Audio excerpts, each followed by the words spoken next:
Okay,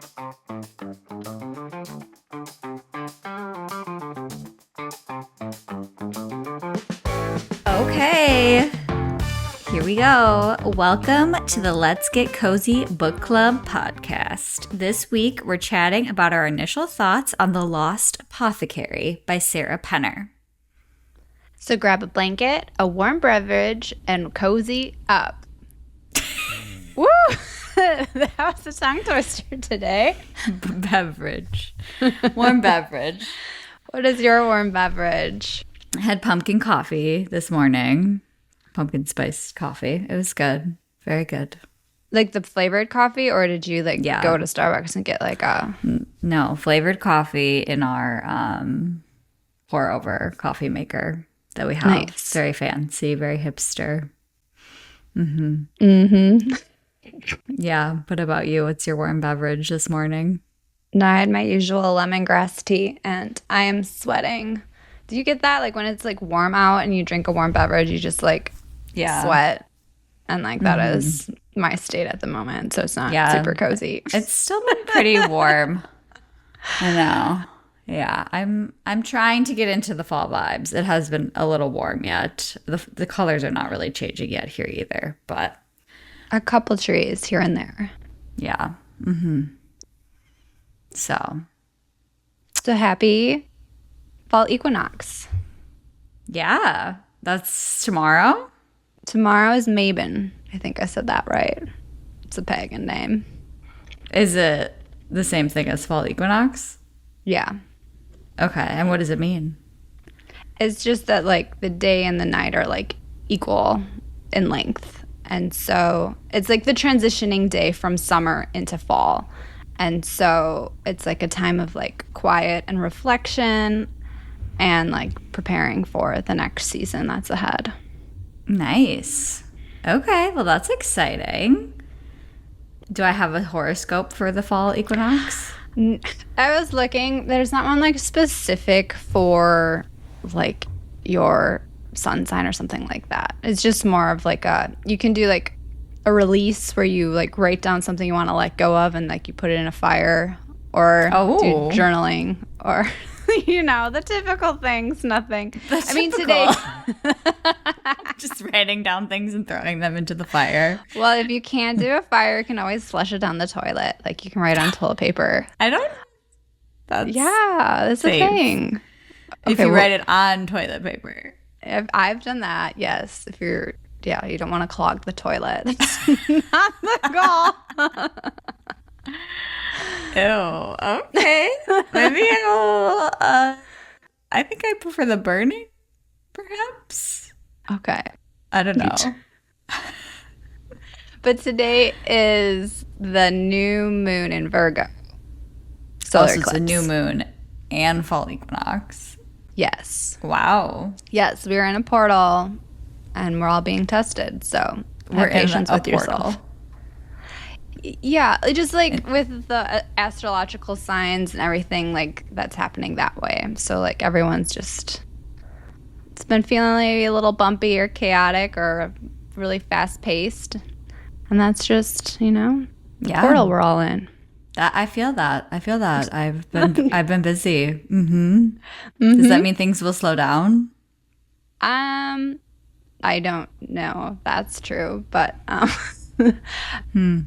yeah, I think it's just trying to like give yourself like extra space to do things because that's just the time it is right now. Okay. All right, I'll give myself some space. Or space from other people. Okay. All right, I can do that. So what else has been going on with you? What you been up to lately? Oh, we went to the pumpkin patch yesterday. I was very excited. Fun. Like it was like the first cloudy day and like I felt the spooky vibes. So we went to a new pumpkin patch. It was Airy Point Farms and it's in kind of like St. Cloud area, which is like where our grandpa had a farm back, like where his parents he lived on a farm back in the day. You're right. And it was in like the Kiel, Calgary, St. Cloud area. And so that's where this little pumpkin patch was. That's so cute. Yes. You'll have to tell him that you went there. It was, unfortunately, so you can't, so I love when you go like on the wagon ride to the pumpkin patch and pick the pumpkin, but you cannot do that at this place. And so it's kind of early in the season for that. This was like the opening day, and they had all. I was excited. I was like, sold. Let's go. Because I don't think our pumpkin's probably gonna rot before the 31st because it's so warm out. But I didn't care. Did you get pumpkins? We got one pumpkin, like a big orange pumpkin, and then we got some like little gourds and mini pumpkins for the inside of the house. I like for a little, a little decor. Love a good gourd. Yes, those are fun. What about you? What have you been up to? I have been trying to rest a little this weekend. I've been traveling a lot for work, so trying to get into the cozy fall vibes. Been doing some neighborhood walks and starting to see some of the Halloween decor up. Saw a blow-up alien and a blow-up dragon, which I didn't realize were like Halloween type things, I guess they are. So that's fun. And been watching football and started watching the Great British Baking Show again. Oh, which is nice. Very fun. Yeah. I did want to ask, so do you think if you see a house with like a pumpkin in front of it, does it automatically make it super cute? Okay, I did see a house the other day with a pumpkin in front of it, and I did call it out. So yeah. I think it does make it cute, but I think you're also just like obsessed with pumpkins. That could be it. Okay, fine. There's like that article from when you were a child at the pumpkin patch. I know. I think it's just because I have an autumn birthday, and like, it's just, you just automatically are obsessed with pumpkins from an early age because that's what you get to do on your birthday. Pretty much. Yeah. Yeah, no, I love a good pumpkin. And I love Halloween decor. I think it's great. I love when people go all out for that kind of thing. That's always fun. Yeah. And I do like in Chicago, they do trick-or-treating on actual Halloween. Oh. Which is kind of fun. I feel like that's not a thing. When we grew up, it was always like the Sunday night before or whatever. So yeah, I do think like Chicago does kind of go all out for the Halloween spooky season stuff. So I'm here for it. Nice. What should I be for Halloween? Kyle and I were just talking about that this morning. We may be going to a Halloween party, and we don't know what to be. Ooh, that's a good question. I haven't thought about it. Yeah.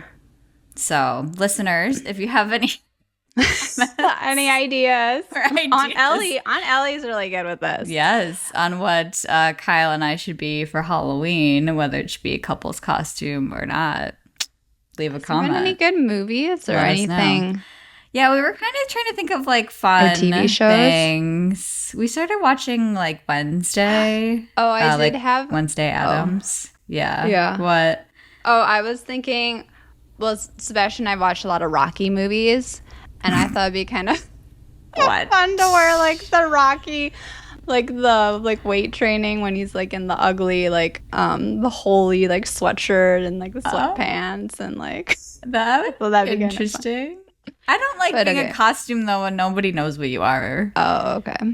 Yeah. All right. That's not obvious. Like having to like explain it to like everyone is annoying, I think. That's true. So. All right. Well, sounds like we're getting into the fall vibes. Oh, I do have to do one more story because Sebastian will be very upset if I don't mention. We went for a hike after the pumpkin patch. Okay. And you know how it's been very rainy? We got eaten alive because the mosquitoes have not died yet. And he has like over 25 bites all over him. Oh, no. So we like got lost in the woods for like 2 hours and we were like running, trying like following the paths to get out, and we couldn't. And so it was a very scary. Long and itchy. I mean, there was a path, but you got lost for 2 hours? I mean, we were on a path. So we weren't lost. So, but like we couldn't we found the exit, but it was not the exit we parked at. It was on the opposite side. So Oh no. yeah, so it was a bit of a all the words have a swear word in them that are coming to mind. So it was a bit of a mess. There we go. Well, that's kind of unfortunate, but yeah, the mosquitoes have not died yet. It hasn't been cold enough. I know. We need a frost. You gotta go on a colder day. Mm-hmm. Yeah. Well, I'm glad you made it out alive and didn't turn into a Halloween movie, so that's good. Oh, yeah. In other news, I wanted to mention some podcast details, which I thought was kind of interesting. Yeah. Because most podcasts, they don't last more than 10 episodes. And so congrats to us. I guess we haven't made it to 10, but... Wait, what are we at? We're at 7. Oh. But still, most don't even last this long. So, like, I think we're doing a great job. I do too. Yeah, go us. We do have to make it to 10, though, it sounds like. So yeah, we have to make it to 10. Okay. And we want to... We can do that. Yeah.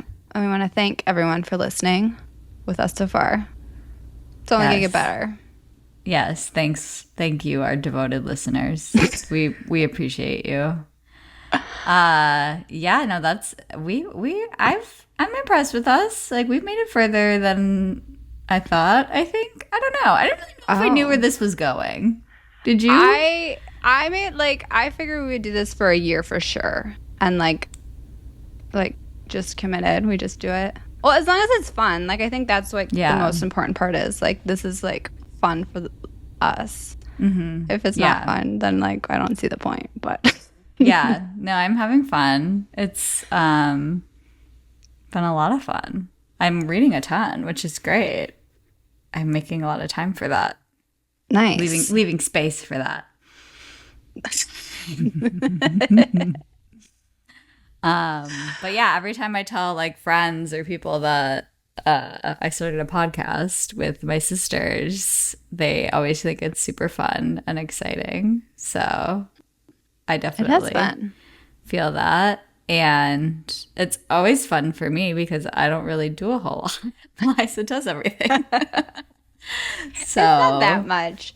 I think like once you get in the groove, it's a lot easier. So like we've worked out a few of the kinks and yeah, it's been going good. And I think at some point we might switch it up too and do some more like interview sort of things.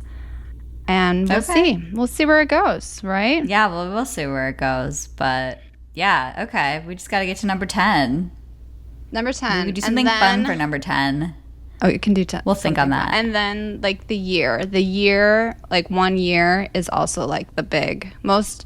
And then most podcasts stop within the first year. So that's what we're trying to. The next milestone after we pass 10. So okay. Well, we just started this summer. So we have like a little bit of a ways to go, but we'll do our best. We'll do our best. Cool. Sweet. Oh, and Mom mentioned, so she couldn't get the book from the library, so she's reading or listening to the audiobook. And I guess I didn't realize.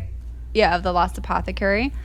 And I didn't realize that they would have like British voices for like Liza and Nella. That's Did you? Hilarious. I think that was kind of funny. No. I was assuming Caroline really isn't because she's American, but like, I don't know. Yeah, I would hope not. That would be weird. Yeah, it would be kind of weird if they're all British voices. With a British accent.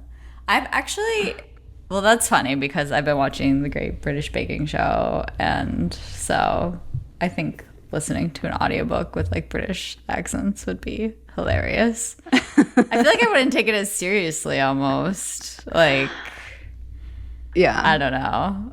But I've never really listened to an audiobook before. It's like not my thing. I know some people love it, but I don't know if I would. Do you like it? This is a long time ago. I did like it like when I was driving, like driving to work. I would listen to audiobooks, but it is like a skill, I think, to like be able to listen and picture the world that they're describing like in your head. It takes a lot of work. I think it's harder for me than like just reading a book. I would have to like probably re-listen to stuff because I sometimes when I'm listening to things I like tune out. Like if I'm listening to a podcast, sometimes I space out. But please don't space out when you listen to our podcast. I was gonna say please don't space out while you're driving and listening to a podcast or an audiobook. Yeah, that's even worse. But I don't know. I am kind of like an auditory learner. Like I think I learn better by like listening to stuff and like taking notes. But yeah, I think if I just listened, it wouldn't stick in my head as much. Okay, you wrote the question down. So what voice do you hear in your head when you're reading? Yeah. Is it not your own voice? You have like Darth Vader is talking. No. But like, do you like in your mind like have different voices for the different characters or anything like that? No, it's just like your internal like, you know, narration voice that you've developed over time. Yeah, I don't. No, I don't think the voice changes for the different character. Does yours?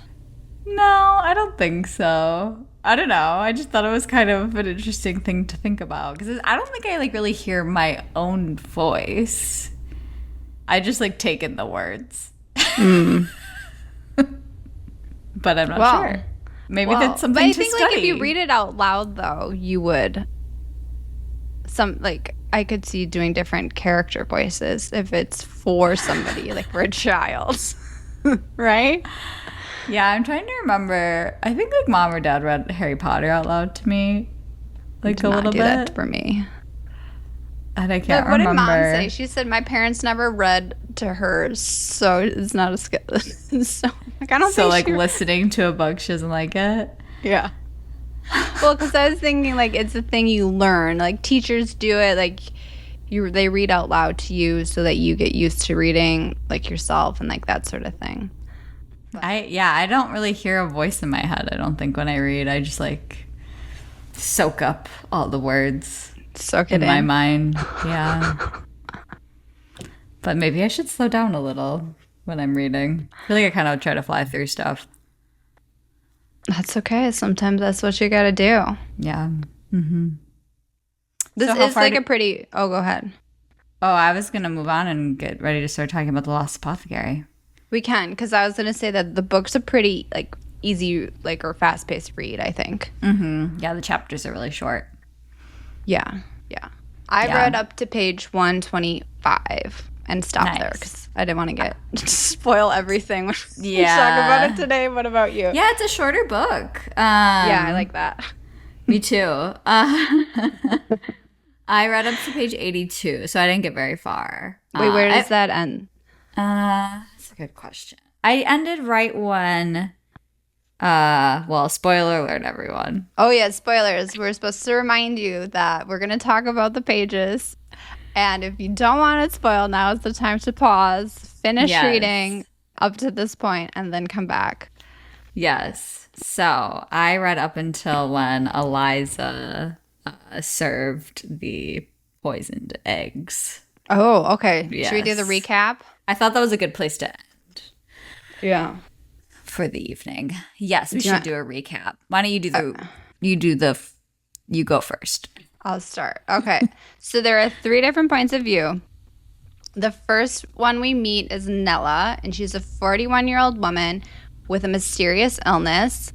She owns an apothecary that her mother passed down to her, and her mother died, and I don't know. I don't remember what happened to her. She just she died.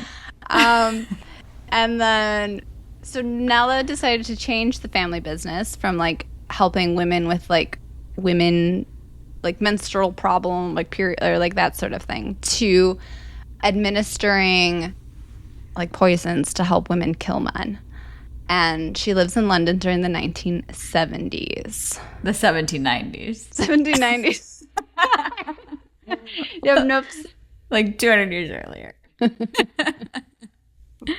Yeah. So yeah, that's where we start. And then we jump to Caroline, which is present day. She's a present day 34-year-old woman. She found out her husband, who's like this hotshot hardworking accountant, he's climbing the corporate ladder, was cheating on her with someone at the office. And she found this out like right before their 10-year wedding anniversary. And they had, for their anniversary, they'd planned a trip to London, and she's always wanted to go there. So she decides to, after she finds out, she goes on the trip without him. And she's kind of trying to find herself, and they were trying to have a baby, so she's not sure if she's pregnant or not. So she's kind of just having a rough go. So she's in London alone. Mm-hmm. And then there's the third point of view is that Liza. She is a 12-year-old girl who is a servant for the Amwells, who are like a fairly wealthy family.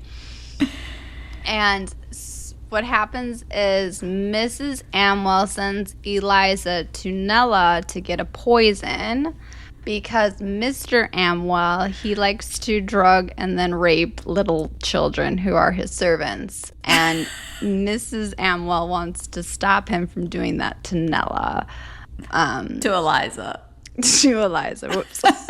Sorry, there's a lot of characters. There's a lot of characters already. But I think like so far everyone's very different that it's not too confusing. Correct. At least, yeah, for in my mind. Yeah, but, and we're trying to figure out how all three of these stories are linked. Mm-hmm. Yeah, so Caroline, she goes mudlarking when she's in London. Okay, so what is mudlarking? It's like they go in like the Thames. Is it the Thames River or the Thames? I think so, River? Yeah. Thames. The Thames River that runs through London, and during like the tide, like low tide, they like dig up stuff found in like the muck.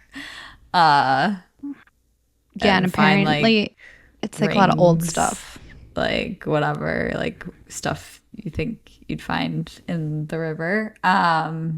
But Caroline finds like a vial that has like a little bear on it, that the head of the mudlarking group thinks it's like something that was used for like an apothecary. So she's trying to, uncover the history of it. And that's where I kind of ended there, was where she was starting that. The investigation. Yes, good distraction from her terrible news she found out about her awful husband. So so that's where she's books at. With like men are horrible. Yeah. What? So far the two male characters we've been introduced to are really bad. As per usual. So yeah. So what are your thoughts so far, Liz? I don't know if anyone ever has this feeling, but I read quite a few books, and I keep like a reading log. And this book was not in my reading log, so that's why I picked it. However, I feel like I've read it, and like it, at least one of the perspectives, Really? Yeah, Caroline's perspective. And I don't know why. I'm like, is there another book I read that's similar? Have I read this book and I just didn't write it down? I don't know. It kind of like drives me like nuts, where I'm like trying, like I've had this happen to like a few other books, and I'm like, and I don't always know the ending, so like maybe I haven't, I just think I have. But anyways, interesting. It's like a weird, it kind of bothers me, but like. So you keep a reading log of every book you've ever read? Of course. How else can I remember all the books I've read? Oh, wow. Yeah, I have like an Excel from like 2016. Like the books, the authors, pages. Yeah. How many are on there?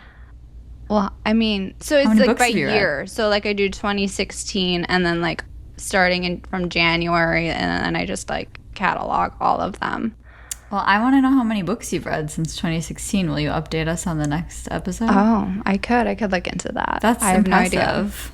no idea. No, I don't do that because I am not as prolific of a reader as you.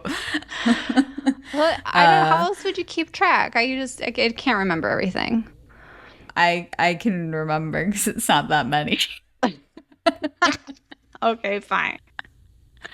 Yeah.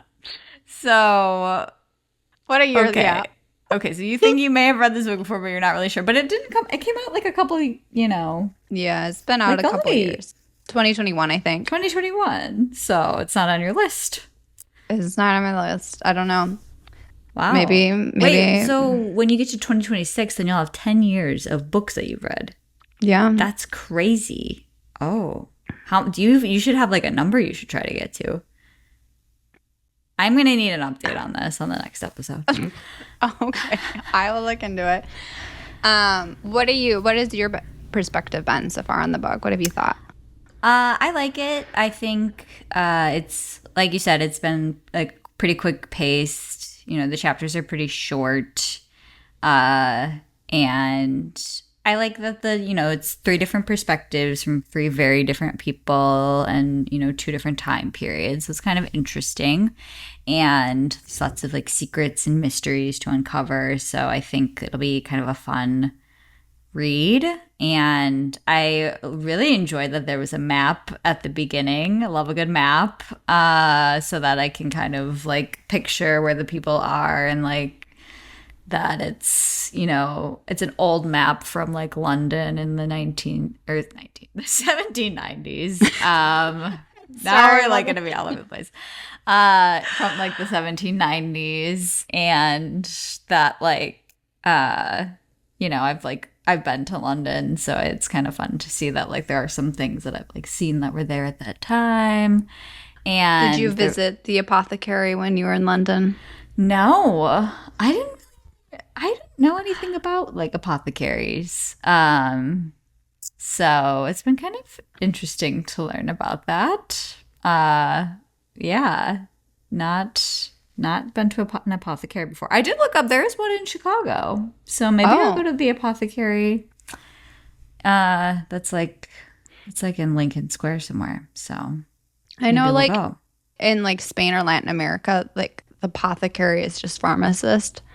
I don't know why, but I don't know if there actually is a difference between a pharmacist and an apothecary. I think it's kind of like a Walgreens where you can get like it's you can kind of get like over the counter. I mean, I guess Walgreens usually has a pharmacist, so yeah. Okay. Well, there's a place in Chicago that's not a Walgreens, that's an actual apothecary, or so it says. So maybe I'll go check it out. But yeah, I think it's got like some spooky vibes and mystery. So I'm feeling it so far.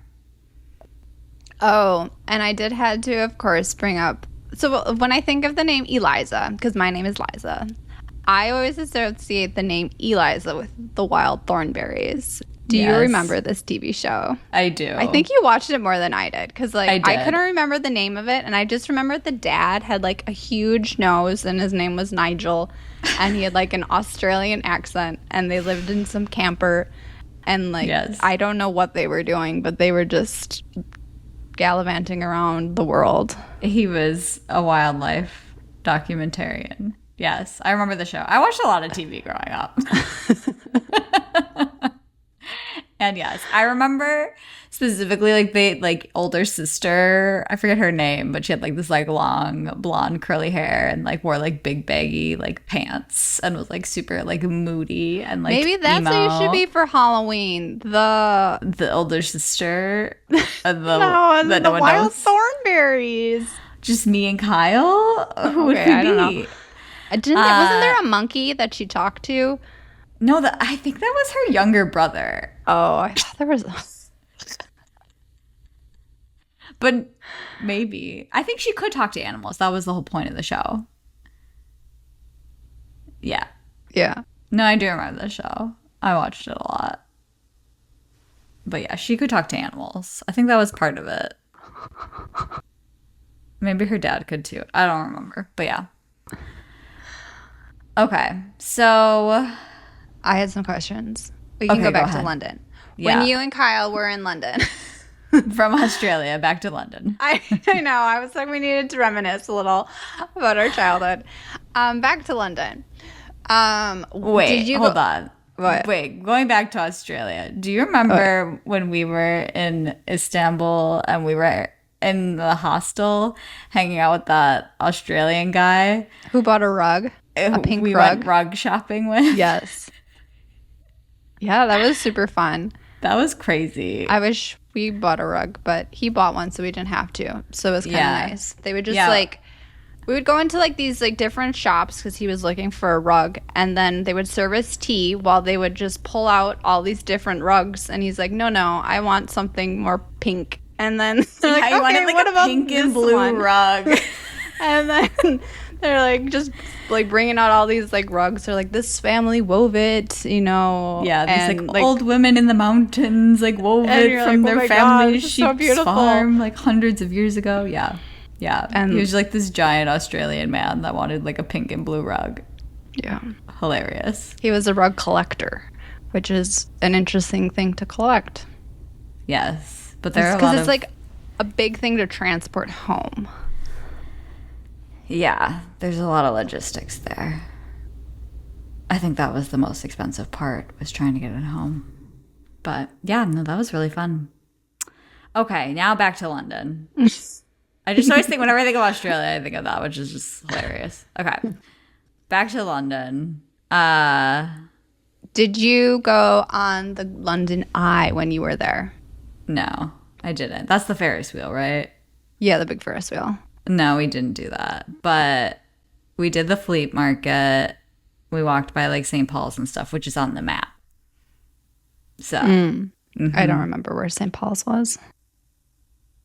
It's kind of like on the eastern side of London. Is it by Parliament and like like Big Ben? Nope, opposite side of town. Okay. Nope. All right. Yeah. Cool. So I haven't been there since 2016, so okay. My memory is a little foggy. We went in 2019, but sounds like we're gonna get to go again. Yeah. So, because since little sister is studying abroad there, which her college I think is on like the eastern side of London too. So maybe she'll be by this apothecary. If it still exists. Have you Googled it? I've not Googled the apothecary. Or ChatGPT'd it. Wait, are you a ChatGPT user now or a Google user? It depends. Explain. I don't like sometimes sometimes I'll just like open up a browser and just type right in there. But if it's like a question that's better suited for ChatGPT, then I will like open up ChatGPT and then go in there. But I don't like have example? Sebastian has like a subscription to ChatGPT, so he is very much as a user of it. Got it. I rarely use something like that. Yeah, I've only used it like a few times for like making a table or something, or like a chart. I need it like sometimes for like a hypothetical, like if there was a volcano that was exploding and there you needed to do this, what would you like? Those sort of things. And then it would be like, help me with think through this. And I'm like, okay, that's good to know. Is that for writing? Yeah. Sometimes okay. I'll do I was about to be that. like, what are these hypothetical situations that you're so concerned about? There are no volcanoes in the Midwest.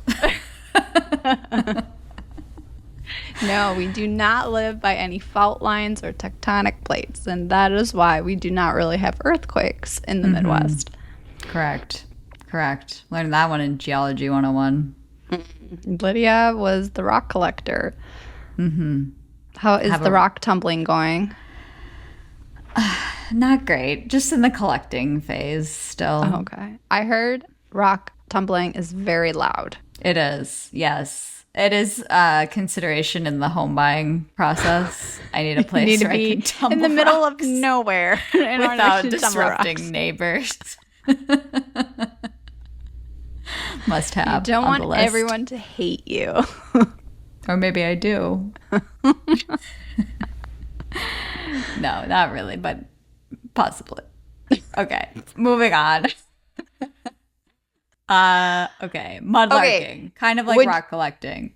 Kind of like, yes. So if, like, when we go to London, would you go mudlarking? No, absolutely not. I feel like you'd get a disease, don't you think? It's disgusting. Like, scrape yourself on something metal, and then, like, the River Thames gets inside of you. Like me getting stung by a bee. Yes. At, like, Michigan, and then getting infected. Yeah, feel like something bad would happen. Or you'd, like, ruin your shoes. Or, like, yeah, that definitely happened to her. Mm-hmm. But you could find a piece of history. It could be worth it. I don't, like, want to physically have a piece of, like, something. I'd be interested more to, like, learn about it. Like, you know, when we would do, like, those like walking go to a tours. Museum, a walking tour. I'd like that stuff. I don't need to, like, have it myself. You know? Yeah. Yeah. So, that's fair. Yeah. But Caroline, who is the mudlarker, is having a rough go. And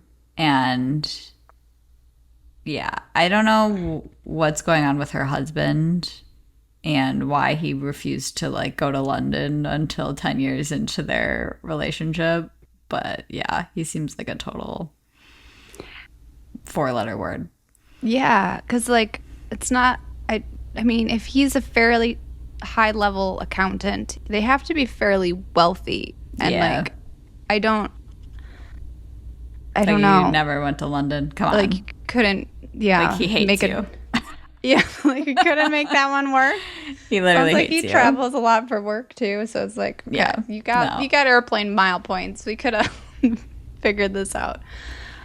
Yeah, so I am feeling kind of bad for her. And I think that the situation with her, like, possibly being pregnant is, like, unfortunate. It's kind of annoying to me. I'm like, okay, if you think you're pregnant, why would you go to a pub and have a beer?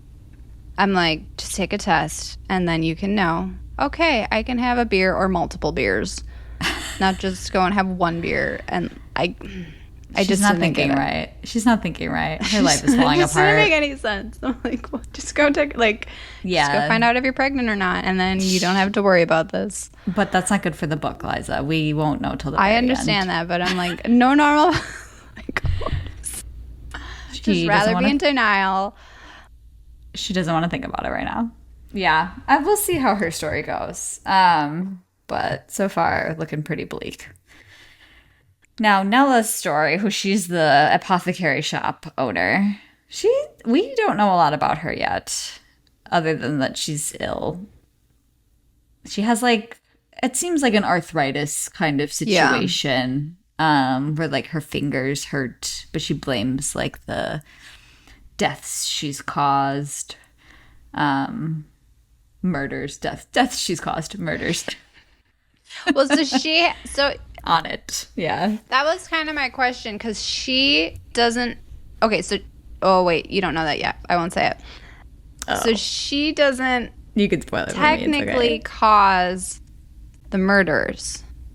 So would she be considered a serial killer? That's my question. Like, she supplies the product for someone to do the killing.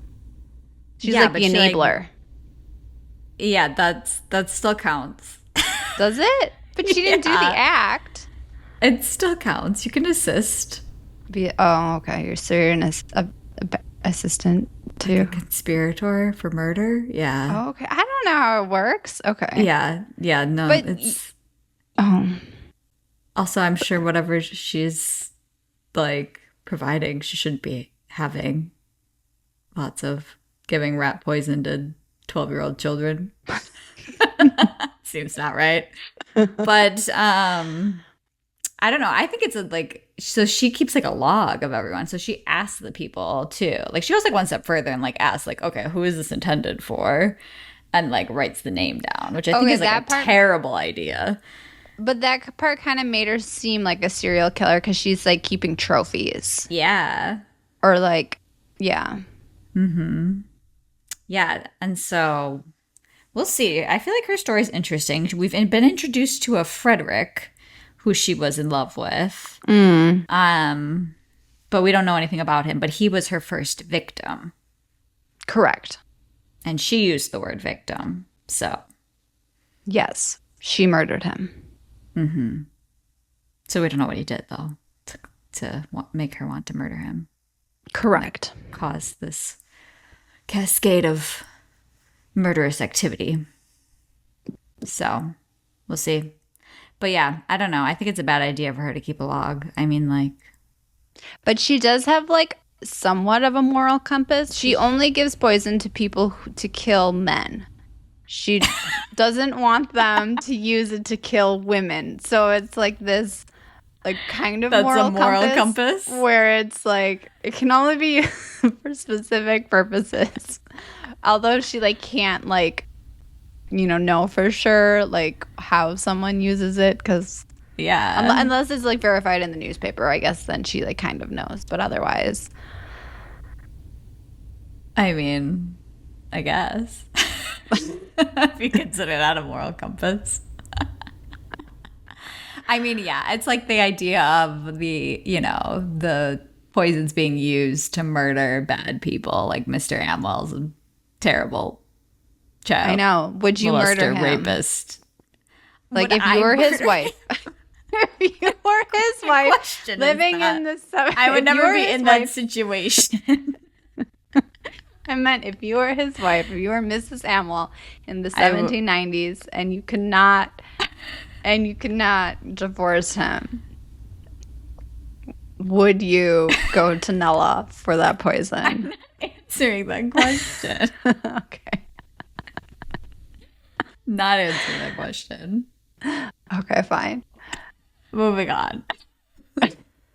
You can't ask that question. Okay, well, I have a less serious question, which is why is magic spelled Magick? I don't know. Did you notice actually. that? I did. I don't know if it's a British thing. It might be. It was annoying me. Like, they used it a bunch. I feel like there's going to be a lot of magic involved. I don't know. In this book. What other magic could there be? I don't know. I guess we'll find out. Oh. Well, we might have to find out. Okay, what are some of our predictions? You go first. I did have a few. So I do think Caroline is going to divorce James, but you had an additional prediction, which I thought was kind of hilarious. Yeah, I think that Caroline's going to poison James, and then she keeps the baby, and she doesn't have to co-parent with him. Yeah, I think that's super highly likely that. I think that's pretty highly likely. Like, oops, rat poison. Oops. You got food poisoning on your trip in London and you died. It's like, modern day. They can do like blood analysis or I don't know what they do. Blood work or like what do they do after like on autopsy? Yeah. Yeah. And they can check for suspicious. But maybe that's part of the magic. It doesn't show up in the body. They just die and then there's no evidence. Correct. That would be some serious magic. Magick magic. Okay, what are your other predictions? I do think she is pregnant. What do you think? I do too. Yeah, I do too. Because I think that creates more problems for her. Of course. And then like the conflict of whether she's going to stay with James in a bad situation or try to break away and do something for herself and her child. Or not keep the baby. Or she could get, yes, that is an option. Apothecary, I mean. We could go to the apothecary for that, yes. Mm-hmm. Okay. All right, so there is this mysterious door that... Did you get to this part? No. Where she's like in this alley. Okay, so she... I think that's next, but you can spoil it for me. Yeah, there's not much Caroline? She, as in Caroline, goes to Bear Alley, or like looking for where the apothecary once was. And she's in this like weird little street full of garbage, and she finds this gate. And then behind the gate, there's this rusted door. And she thinks behind that door is where the apothecary once stood or something like that. And she really wants to like open it. But yeah, so maybe there's some magic behind that door. I think so. I haven't gotten to this part yet, but yeah. Highly likely. Super likely. And final prediction, I think Nella's going to die and Eliza is going to take over for her. Yeah. I agree with that one. Yeah, Eliza's the 12-year-old girl, but she seems super interested in like the potions and what Nella was doing, behind the desk. So. Become the apprentice. Yeah, I agree. Cool. Any other final thoughts? No, I'm excited to learn more. Yeah, we'll have to see what happens. Mm-hmm. Oh wait, yes, I do have some final thoughts. There, in my version of the book, there's like some recipes in the back. Oh. And like a beginner's guide to mudlarking in central London. Oh, mine does not have that. And some behind the book stuff. Haven't read any of it yet, but I think that'll be fun, kind of a fun ad. That is very fun. Yes. Yeah. So there's a tea recipe, Liza. I'll send it to you. Then you can make it for the next episode. Cool. So next episode, we gotta pick a book. Falling for Fall. Are you ready? Yeah, and I'm super excited for my pick, and I hope you bring it because I think it's gonna be my best pick yet. Okay, I do not have a book yet. So. I'll get on that. I'm kind of struggling again, but I'll find something. I do read a lot of cozy books, so it is kind of hard for you to find one I haven't read. Yeah, I will say the ones that I was thinking of, Liza has read. So I'll have to get a little more creative, but that's okay. I'll find something good. All right, so thanks so much for listening to episode 7. If you want to shout out, please leave a comment and a review. We would love to shout you out. I forgot I got rid of that part. You can find us on Instagram at Let's Get Cozy Book Club or email us at letsgetcozybookclub@gmail.com. We'd love to connect with you and hear any of your questions. Or ideas for Halloween costumes. Join us in 2 weeks where we will discuss The Lost Apothecary by Sarah Penner. Until then, stay cozy.